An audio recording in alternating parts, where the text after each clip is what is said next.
12 insane things you didn't know about Pablo Escobar. Pablo Escobar wasn't just a drug lord, he was the drug lord. His name became synonymous with cocaine in Colombia, shaping the global drug trade in ways no one had before. At his peak, he controlled 80% of the world's cocaine trade, raking in $420 million a week. No wonder they called him the king of cocaine. But to many in Colombia's poor neighborhoods, he was also the Robin Hood of Medellín, a philanthropist who built houses, hospitals, and soccer fields with his drug money. His cartel was so powerful that he didn't just bribe politicians, he owned them. And when the government tried to take him down, he didn't run. He built his own luxury prison and continued business as usual. But Escobar's story didn't start with drugs. Born on December 1st, 1949 in Antioquia, Colombia, he was the son of a farmer and a school teacher. Even as a child, he told people he would become the president of Colombia one day. But his ambitions took a darker turn. His first hustle? Stealing tombstones. He would sandblast them to remove engravings and resell them. Then he moved on to smuggling contraband, stereos, fake diplomas, and stolen cars. He was arrested in 1974 for auto theft, but by then, he had already discovered his true gold mine, cocaine. By the mid-1970s, he helped form the Medellín Cartel, the most feared drug empire in history. His wealth was absurd, so much cash that he lost billions to rats. But Escobar's life was filled with secrets even more outrageous than his empire, stories so unbelievable they sound like fiction. Strap in, because today in Dollars in the Door, we're uncovering 12 insane things you didn't know about Pablo Escobar, plus a very hilarious fact at the end. First off, and this one is absolutely ridiculous, he lost billions of dollars to rats. Pablo Escobar's drug empire was a cash printing machine. At its peak, he was raking in a jaw-dropping $420 million every single week. That's over $60 million a day, piling up faster than he could spend it. But here's the problem. When you're making that much money illegally, banks aren't exactly an option. Escobar had so much cash that he ran out of places to stash it. He buried bricks of money in fields, stuffed them into walls, and hid them in abandoned houses across Colombia. His cartel even wrapped stacks in plastic and sank them in rivers, hoping to retrieve them later. Some of these hidden treasures are still out there, waiting to be found. But here's where it gets absolutely insane. Every year, Escobar's cartel had to write off nearly $1 billion. Not because of bad deals or market crashes, but because rats literally ate his money. Think about that. The man had so much cash lying around that rodents chewed through stacks of $100 bills like it was an all-you-can-eat buffet. And it wasn't just the rats. Millions were lost to floods, fires, and plain old forgetfulness. Some money was buried so well that even his own men couldn't remember where it was. Imagine being so rich that losing $1 billion doesn't even make you blink. This wasn't just wealth, it was excess beyond imagination. And if you need proof, well, the next one is even more outrageous. He once burned $2 million just to keep warm. On the run from authorities, Pablo Escobar and his family were hiding in the freezing Colombian mountains.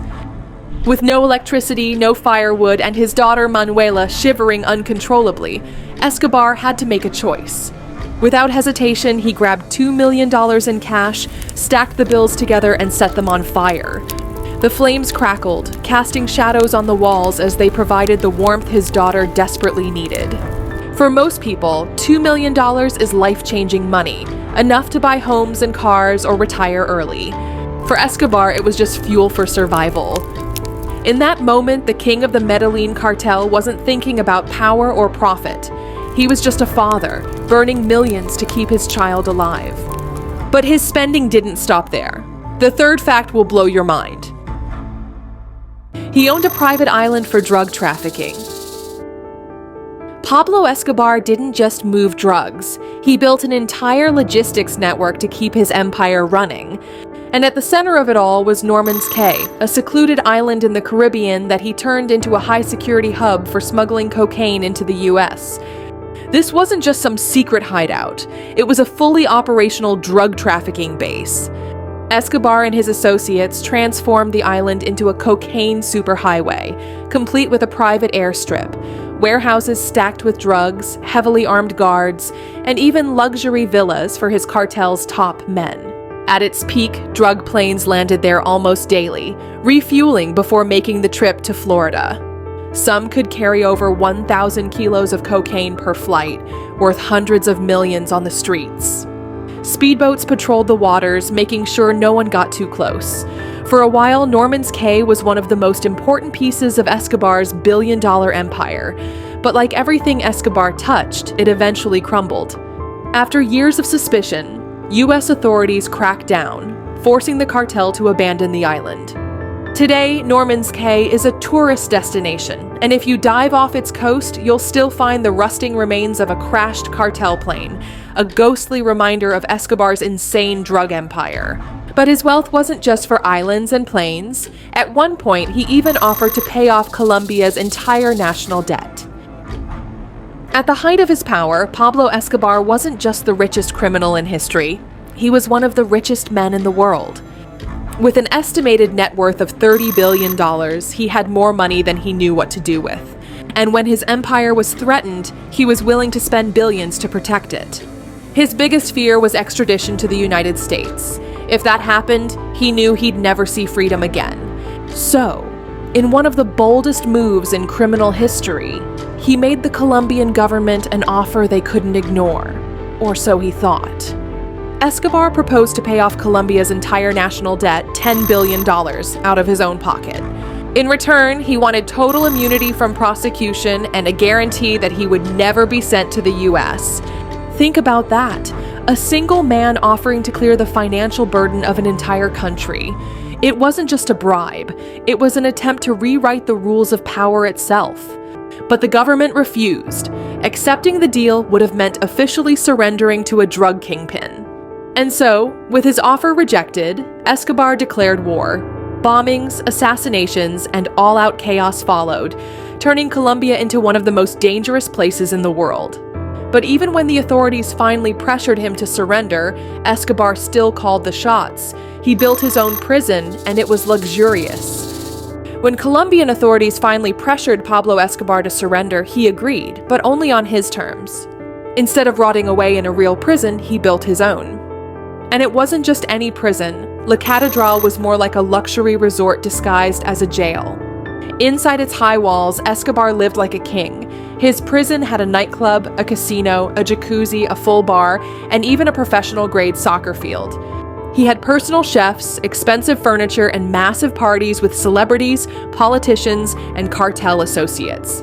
But here's the craziest part. He never stopped running his empire.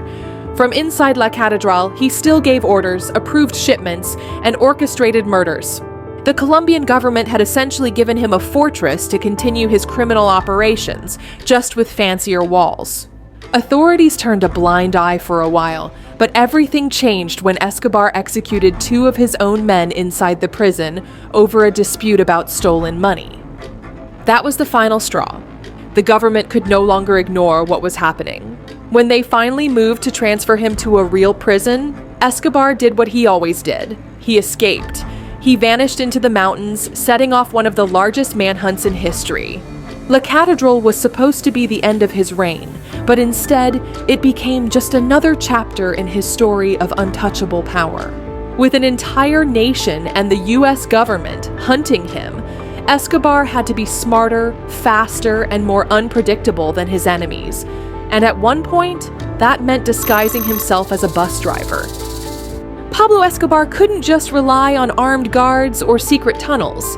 Sometimes the best way to hide was in plain sight. One of his most bizarre disguises, a public bus driver. At the height of his manhunt, Escobar dressed up in a uniform, got behind the wheel of an old bus, and drove through the streets like an ordinary worker.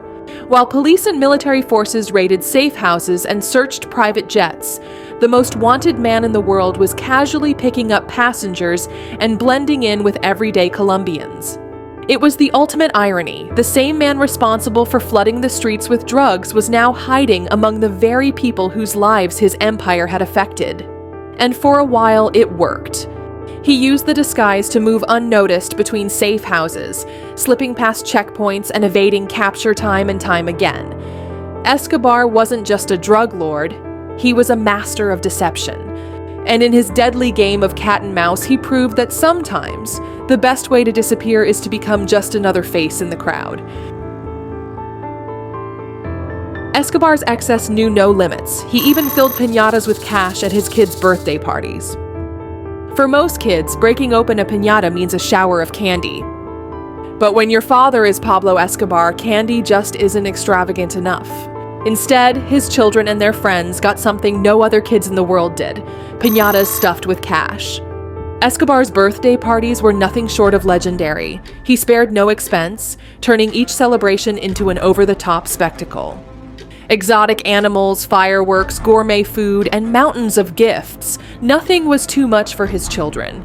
He wanted them to have everything money could buy, even if it meant literally raining cash on them. But this wasn't just about spoiling his kids. Escobar loved flaunting his wealth.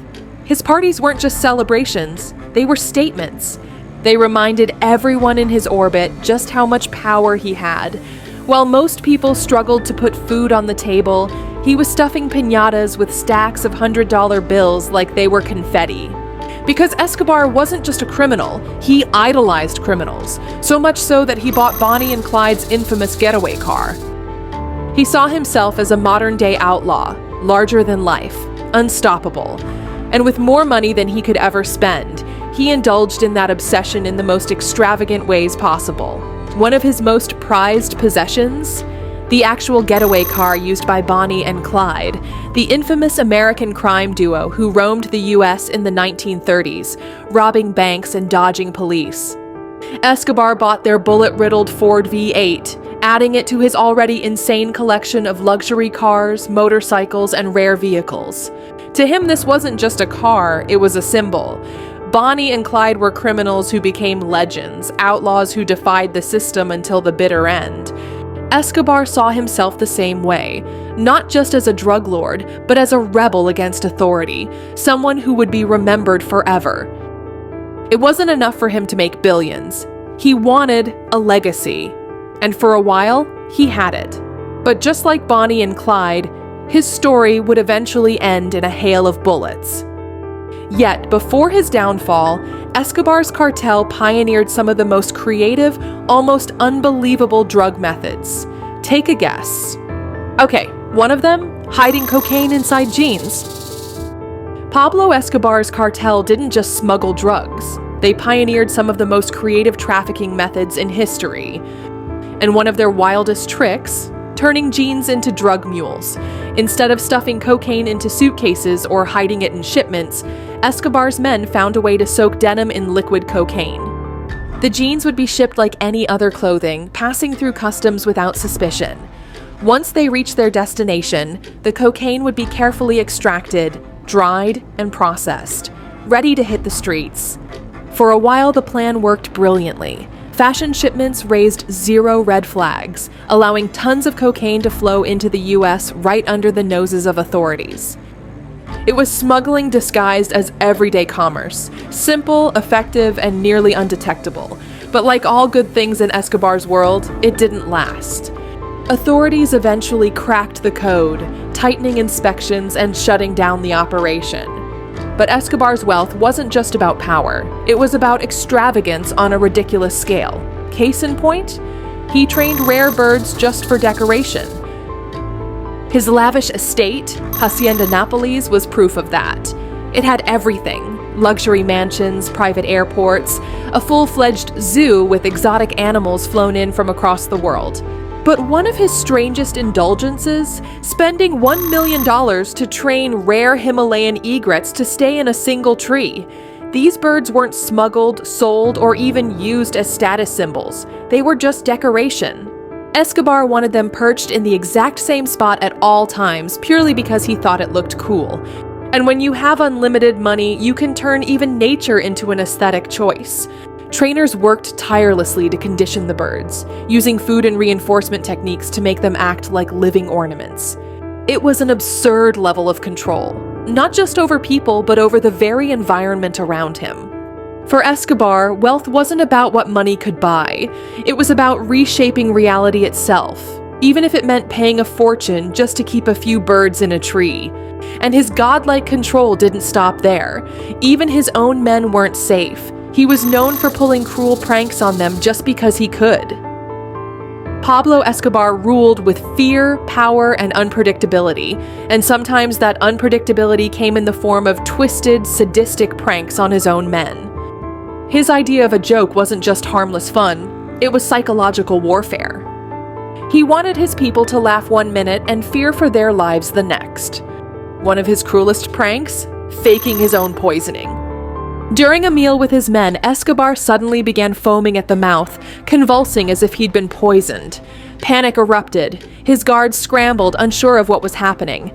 Then, with a wild, furious glare, Escobar turned to one of his men and accused him of trying to kill him.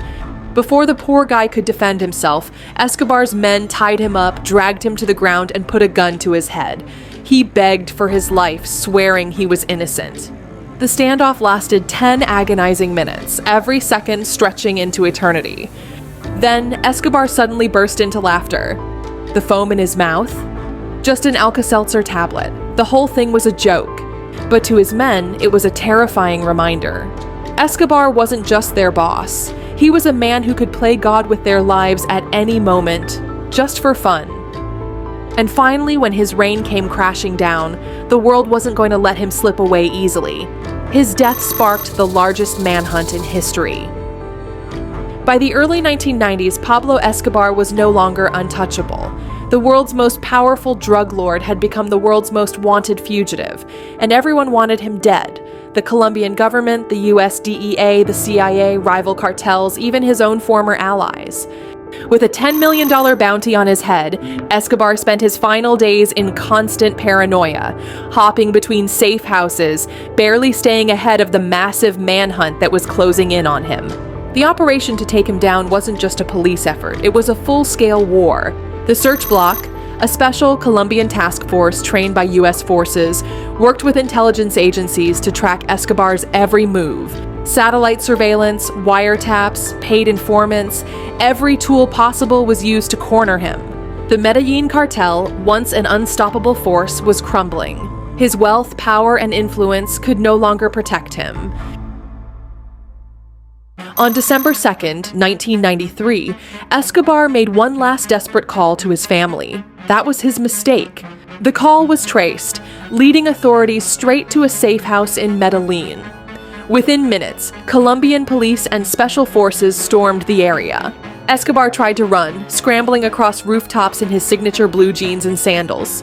But this time, there was no escape. A hail of bullets ended his reign. One shot to the leg, one to the torso, and finally, a fatal round to the ear. Even in death, the mystery remained. Was it the police who fired the final shot, or did Escobar take his own life, refusing to be captured? To this day, no one knows for sure. What is certain, though, is that his death marked the end of an era. The man who built an empire worth billions, who bribed presidents and waged war on governments, who was loved and feared in equal measure, was now just a body on a rooftop. Decades later, Pablo Escobar remains one of the most infamous criminals in history. His story has been retold in books, documentaries, and TV shows, cementing his legacy as a figure of both fascination and horror. But while he once lived like a king, his downfall was inevitable, and in the end, he died alone, hunted, and out of time. So we've covered the wildest truths about Pablo Escobar, but here's one last ridiculous or rather hilarious fact that's still affecting Colombia to this day. Remember how Escobar built his own private zoo at Hacienda Nápoles? He imported all kinds of exotic animals, lions, giraffes, elephants, but the real problem started with his 4 pet hippos. After his death, most of the animals were relocated, but the hippos were left behind free to roam, and guess what? They thrived. With no natural predators, they started multiplying like crazy. What began as just 4 hippos has now turned into nearly 200 roaming the rivers of Colombia, wreaking havoc on local ecosystems. Yep, Pablo Escobar is long gone, but his cocaine hippos, still alive, still multiplying, and still causing chaos. And that wraps up our wild ride into the insane world of Pablo Escobar. But here's a question for you. Do you think Escobar's legacy would have been different if he had managed to escape capture? Could he have become even more powerful? Could he have taken over Colombia entirely? Or would he have eventually fallen at the hands of an even greater force? I know. Escobar was one hell of a mysterious and ridiculous man. But here's something to think about. If you had wealth on his level, do you think you'd be just as reckless? Or would you handle it differently? Let us know your thoughts in the comments. And if you found these shocking truths about the real Pablo Escobar fascinating, make sure to hit that like button, subscribe to Dollars in the Door, and tell us, which fact blew your mind the most? See you in the next video.